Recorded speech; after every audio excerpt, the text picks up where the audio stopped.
dengan dia. Mungkin orang munafik yang main kurang ajar dengan Rasulullah, mungkin orang munafik yang mau jahil dengan Nabi Muhammad, dan Nabi Muhammad pun berkata, lon ugli kan ya kerimu, lon tengah krung kan ya kubuya, lon kena kan ya ku urang, wate lon bisalam baik ne pegah haba. Assalamualaikum warahmatullahi wabarakatuh. Waalaikumsalam warahmatullahi wabarakatuh. Alhamdulillah, alhamdulillahi rabbil alamin, wa bihi nasta'in ala umuri dunya waddin, wa ala alihi wa sahbihi ajma'in. Amma ba' qala Allahu ta'ala fil Qur'anil Karim, a'udzu billahi minasyaitonir rajim, bismillahirrahmanirrahim. Inna a'tainakal kautsar fasalli li rabbika wanhar, inna syani'aka huwal abtar. Sadaqallahul azim. Pertama-tama di awal langkah yang paling utama, marilah kita sama-sama panjatkan puji beserta syukur kepada Allah Subhanahu wa taala, yang mana oleh Allah yang telah menciptakan 7 petala langit tanpa tiang, menciptakan 7 petala bumi tanpa landasan, menciptakan air laut bergelombang-gelombang tanpa satu ikan pun yang bergoyang-goyang, menciptakan bintang di langit tiada tali yang berkedap-kedip di malam hari, dan yang mana oleh Allah pula yang telah menciptakan 2 insan dalam permukaan bumi ini, yaitu laki-laki dan perempuan. Laki-laki Allah ciptakan dengan gagah perkasa untuk melindungi seorang wanita, dan perempuan Allah ciptakan cantik lagi manis tiada berkumis. Subhanallah. Dan selawat bertangkaikan dengan salam kita panjatkan kepada sirap pemuda yang berpangkat dengan pangkatan Rasulullah, yang bertitel dengan titelan Habibullah, yang rela anaknya menjadi yatim, istrinya menjadi janda, yang tak rela umatnya masuk neraka. Siapakah beliau?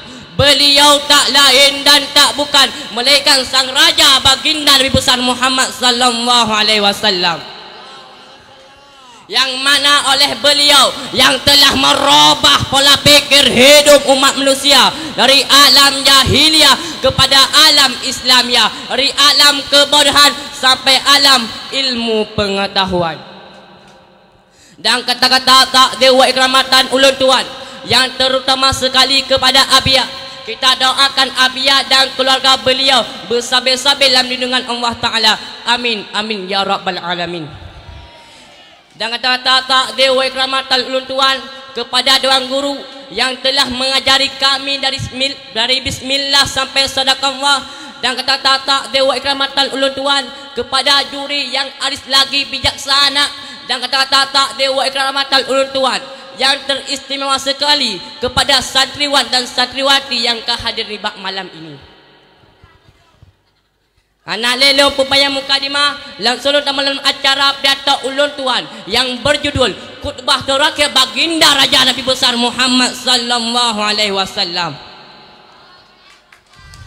Saat Nabi Muhammad sakit, saat itu Nabi Muhammad keluar dari rumah beliau dibantu oleh Sayyidina Ali dan Fadl bin Abbas. Rasulullah datangi ke masjid yang saat itu Sayyidina Abu Bakar menjadi imam. Dan di saat Nabi Muhammad datang, Sayyidina Abu Bakar mundur ke belakang setelah melakukan salat.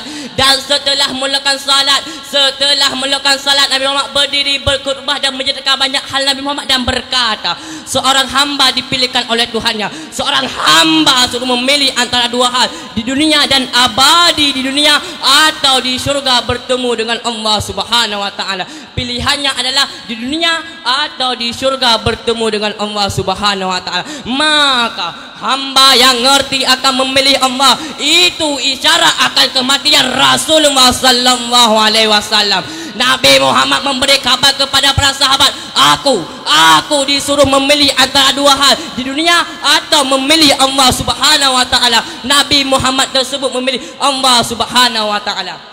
Saat itu para sahabat Nabi belum ada yang faham. Abu Bakar As-Siddiq, Sayyidina Abu Bakar As-Siddiq, beliau menangis mendengar cerita tersebut. Di saat Abu Bakar menangis, di kiri kanan Sayyidina Abu Bakar pun ikut menangis. Dan setelah itu semuanya menangis. Wafatnya khutbah terakhir Rasulullah sallallahu alaihi wasallam. Rasulullah akan dipanggil oleh Allah Subhanahu wa taala. Dan setelah itu Nabi Muhammad melanjutkan ceramah beliau dan berkata, siapapun di antara kalian, siapapun di antara kalian yang pernah aku sakiti ataupun ku ambil haknya ataupun aku zalimi, kalau ingin membalas, membalaslah sekarang saatnya sebelum aku menghadap Allah. Aku tidak ingin menghadap Allah dengan kezaliman. Siapapun yang pernah aku sakiti, sekarang waktunya untuk menuntut. Terdiamlah Nabi Muhammad sallallahu alaihi wasallam. Rupanya para sahabat Nabi tidak ada yang menjawab sepatah kata pun. Lalu Nabi Muhammad melanjutkan ceramah beliau. Di saat Nabi Muhammad ingin melanjutkan ceramah beliau, tiba-tiba ada orang yang berdiri dan berkata, aku yang akan menuntutmu ya Rasulullah. Para sahabat Nabi yang semula menangis terhenti nangisnya mendengar suara tersebut. Siapa kalangan dia? Mungkin orang munafik yang main kurang ajar dengan Rasulullah. Mungkin orang munafik yang mau jahil dengan Nabi Muhammad. Dan Nabi Muhammad pun berkata, takab dan majun. Dan mendekatlah orang tersebut. Di saat orang itu mendekat, para sahabat Nabi semua mengenalnya. Dan ternyata Nabi Muhammad pernah menengok orang ini. Orang ini adalah orang yang cerdas. Yang saat itu ditanya Nabi Muhammad, engkau minta apa? Dan dia menjawab, ya Rasulullah, doakan agar aku mati tidak pakai hisab, langsung masuk surga. Dan itulah Ukasyah. Ukasyah yang didoakan Nabi Muhammad menjadi ahli surga. Bagaimana akan menuntut Rasulullah? Dan dia pun berkata, aku akan tuntutmu ya Rasulullah. Sayyidina Ali yang ada di kanan Nabi, Sayyidina Fadal yang ada di kiri Nabi tidak terima. Ya Rasulullah, biar aku yang tanggung apa yang dia lakukan atasmu ya Rasulullah. Aku tidak rela biar aku yang disakiti ya Rasulullah. Dan Rasulullah pun berkata, tidak, itu urusanku dengan dia. Ini urusanku dengan Ukasyah. Wahai Ukasyah, apa yang kau tuntut atasku wahai Ukasyah? Dan Ukasyah pun menjawab, ya Rasulullah, masih ingat engkau ketika berada di perang Badar? Engkau telah memukulku dengan tongkatmu dan terkena pinggangku sakit sekali. Sampai sekarang masih kurasa sakit itu ya Rasulullah. Aku akan membalas atasmu ya Rasulullah. Dan Rasulullah pun berkata, balaslah kalau ingin membalas.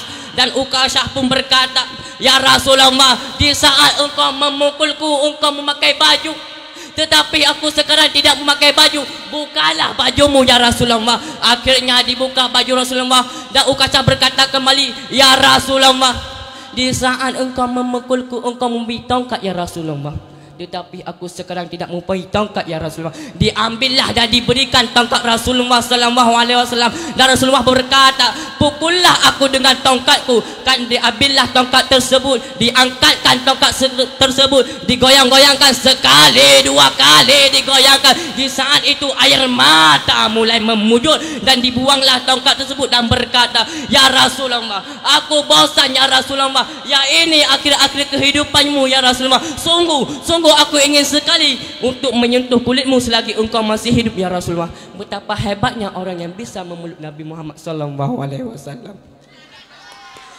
Tetapi kita jangan patah hati. Kenapa?